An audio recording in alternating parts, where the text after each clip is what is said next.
Hello, ladies, gentlemen, and otherwise. I'm Lamar Haven. Welcome back to Bastion. Unfortunately, the game didn't actually save after we did things inside Bastion last time, so... The windbags used to be alright. Then the Calamity took the floor out from under them. So we're gonna be redoing a few things. I forgot how the save system exactly worked in this game. Kid does it again. Only fair he decides what we build next. Alright, so why don't we make that decision right after going over here to the arsenal. We don't want the squirt lure, we want to go back to Breaker Folly. And instead of War Machete, I'm going to be using the Sail Hammer. Yes, I know the new weapon is assigned to B, thank you game. And once again, Foundation, Forge or Distillery. I think we went with the Forge last time. A lot of things need fixing up in this world, and we can start right here. No, we went with the Distillery. That's fine. Alright. Let's go ahead and give the Sail Hammer some more damage. Just lifelong friends looking fit to keep on fighting. And we don't have enough materials for anything else at the moment. That's fine. Whoops, forgot the Distillery. But if you remember last time, I didn't really have anything that blew me away. Of other cores while the kid was out. So I think that'll be okay. We have the Sundown Path. It should be along this precarious walkway. Be careful up there. And the Melting Pot. It has to be locked up in here somewhere amid all the cargo.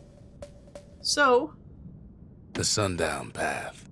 Lovely place for a stroll. Before the Calamity, that is. So why don't we take a stroll? Getting experience levels raises maximum health.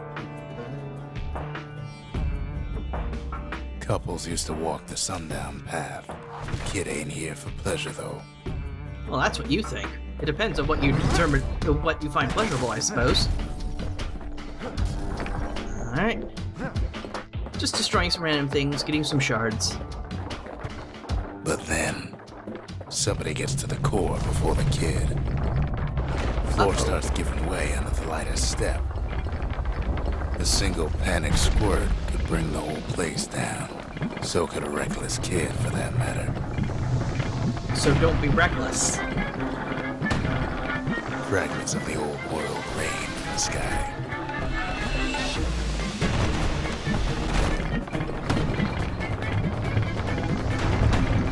However, if you're smooth, the path ain't exactly open to visitors no more.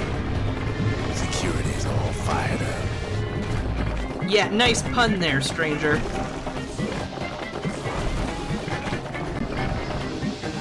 Quickly, the path is almost gone. Thankfully, you can't get stuck. You see that really skinny path? Lying everywhere. The skinny path will always be there. It's the barest of foundations this world has. Let me through! Won't let me through. Alright. Now it will let me through. See, the path was intended for leisurely strolling and such.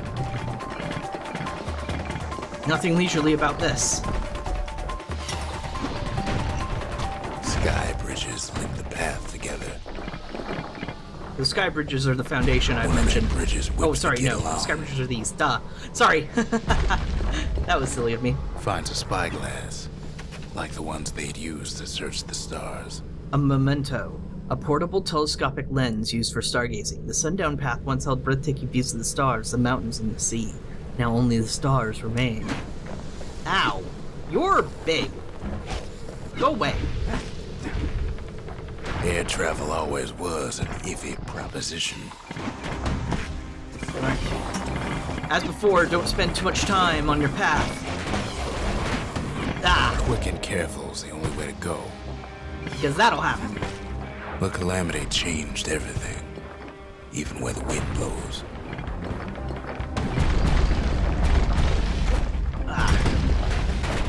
Nope, go away.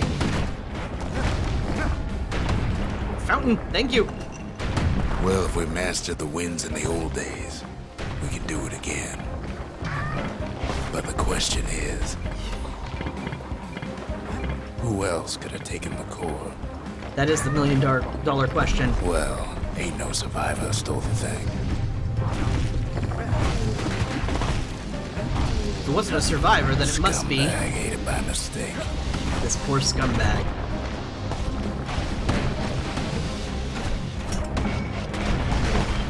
Tough break. Unlike the kid, that core ain't coming back. And it looks like we don't have a core here. No, they used to ship live munitions down the path. Find time to find them. And now we have a It's new wise special. to toss those things plenty far away.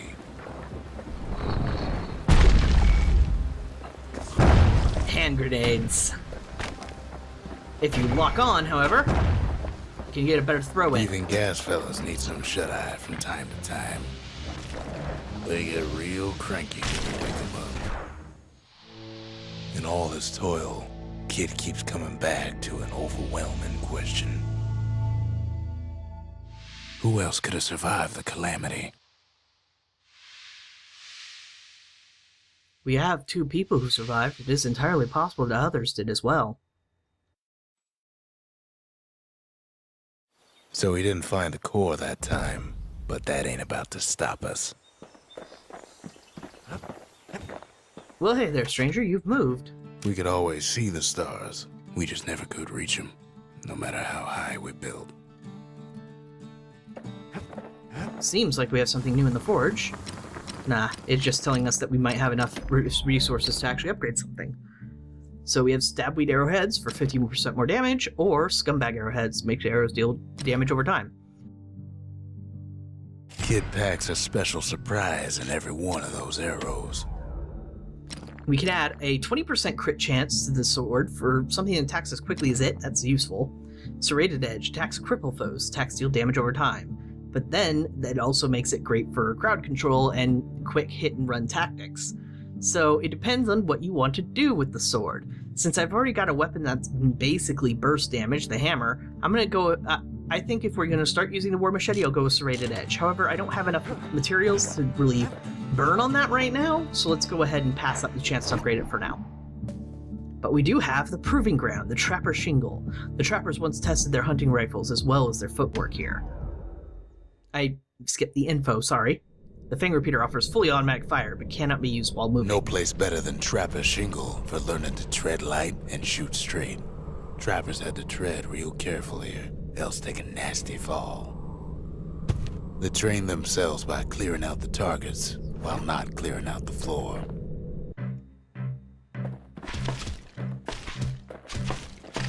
Stick and move, stick and move.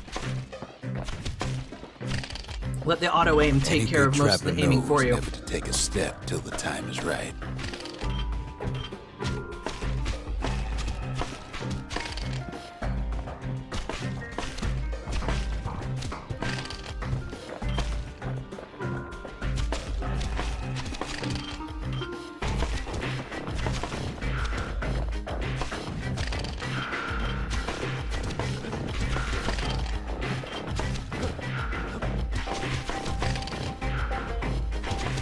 Just gotta keep... Most trappers couldn't get through without a few scrapes. The key here is to destroy as many targets as possible. Which means knowing exactly when you want to move, when you want to shoot, when you want to reload. Expert trappers got something extra to give them an edge.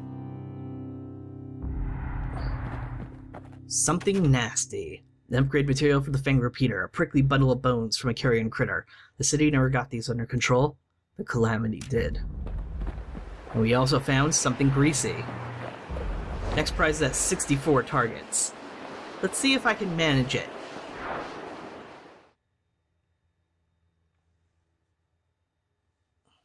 To think a rickety place like the Shingle survived, when so little else did.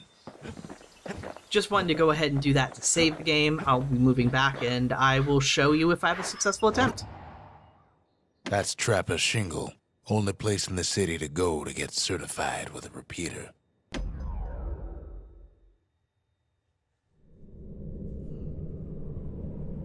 Kid decides to keep working his aim and footwork on the Shingle.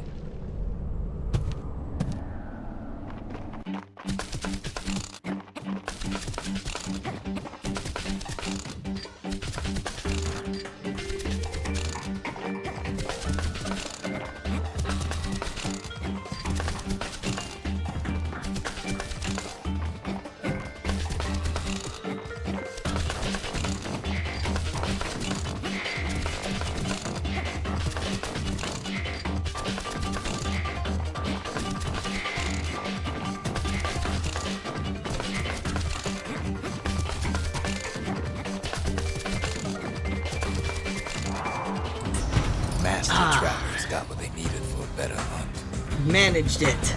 Haha! Snooze dart. We'll look up what that does back in the Bastion. So you see, the key for that was that when it doesn't start The trappers would have been impressed with how the kid handled the shingle. on the next row of that you travel on, it didn't start until you've actually stepped foot on that row or close enough to it.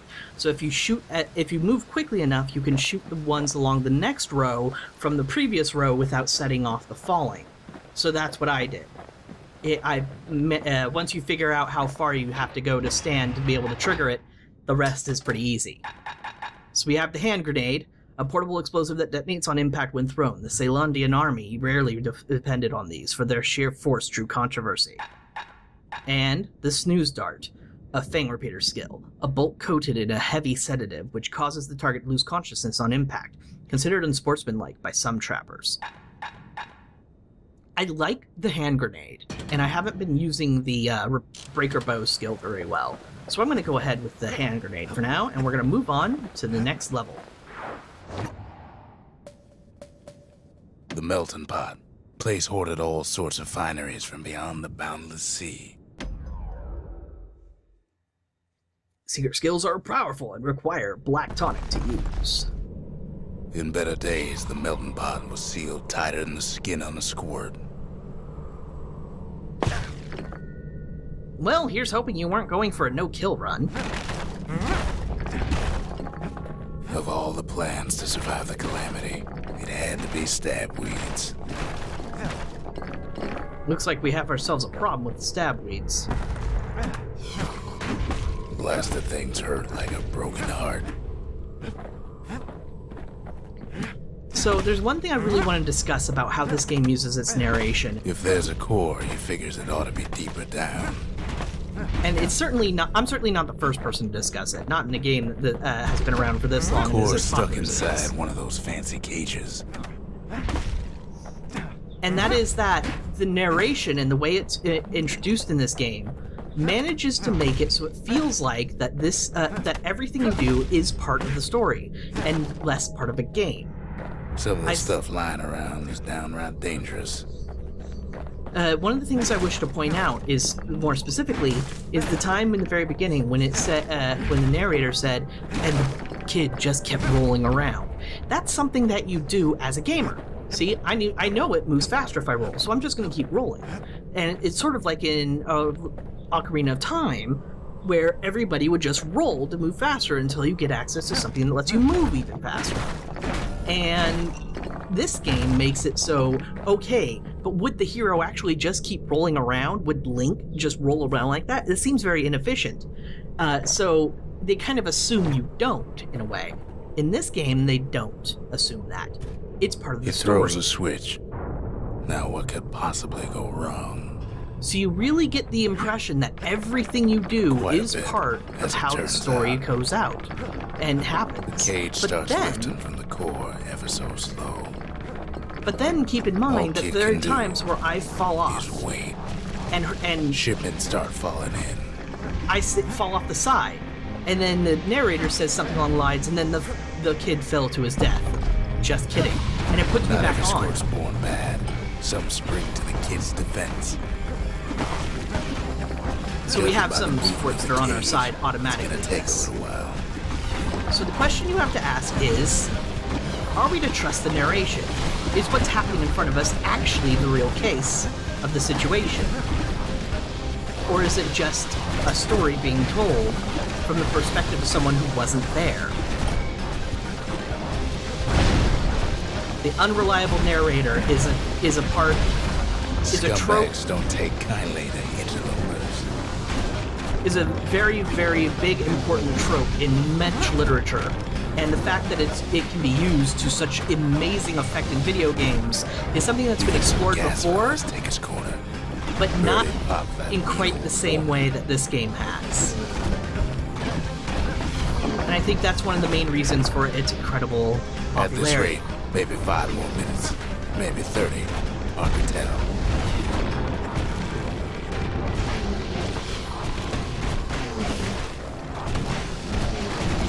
So you get to fight a great deal of enemies here, but you also get some that are on your side. Territorial around the core.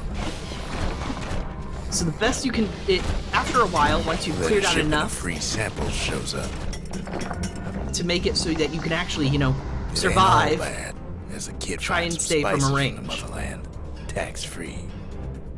ancient spices, a memento, a sealed jar of exotic ingredients from a distant land. Celandia's ports were always full of trade ships hawking their wares. Is this all that remains of them now? However, keep in mind, your partners can die. So you don't protect them, and they can no longer One thing's protect for you. sure, that cage is awful heavy.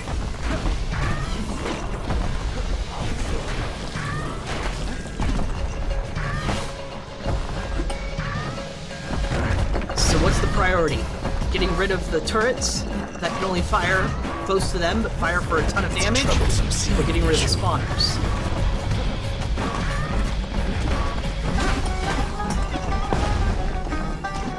Thankfully, our new toy, the trap mines, are doing work. Put them in the right place and they'll do everything for you. A few moments left, and the core goes free. 10, 9, 8, 7. You give or take a few seconds. Damn it! Stranger! The core's within reach. So you have to also take into effect. He's got it. Just gotta get to the nearest barge. Looks like we're not going that way. At least yet, not yet.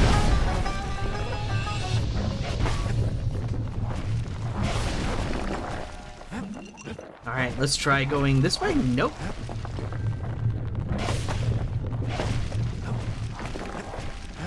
No, looks like we're going this way. Whew. Explosive exit.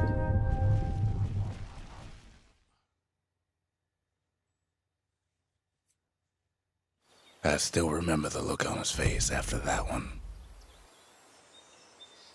Well, we'll have to discuss that and everything else we came back with next time. So, thank you very much for watching, and I'll see you next time.